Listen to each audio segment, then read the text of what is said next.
আসসালামু আলাইকুম। এই যে দেখতে পারতেছেন যে রয়্যাল গাড়ি, এই গাড়িটা আসার সময় 3 বার নষ্ট হয়েছে। 3 বার।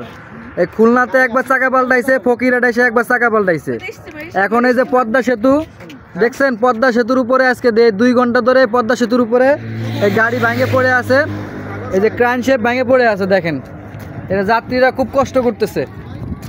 এই দেখেন গাড়ির তলে, এই যে ওই যে গাড়ির তলে ড্রাইভার ঘুমায়, তাদের কোনো টেনশনই নাই। আর এই যে যাত্রীগুলোর অবস্থা দেখেন, দেখেন এরা মানে প্রতিনিয়ত সেকেন্ডে হচ্ছে গিয়ে কথাবার্তা চেঞ্জ করতেছে। দেখেন এই যে যাত্রী, এই যে এনারা হচ্ছে এয়ারপোর্টের যাত্রী, সব এয়ারপোর্টের যাত্রী। এই জায়গায় গাড়িও দিচ্ছে না, কোনো কিছু করতেছে না। এই অবস্থায় মনে করেন যে এই রাস্তায়, এই ব্রিজের উপরে রোদ্রের মধ্যে এই জায়গায় দাঁড় করে রাখছে রয়্যাল পরিবহন।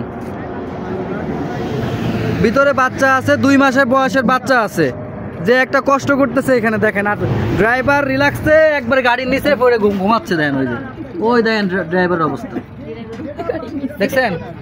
এই আপনারা রয়্যাল গাড়ি থেকে উঠবেন না, রয়্যাল গাড়ি থেকে উঠবেন না। এই রয়্যাল গাড়ি মানে এমন একটা অবস্থায়, রয়্যাল গাড়িতে যে উঠবেন সে বিপদে পড়বেন।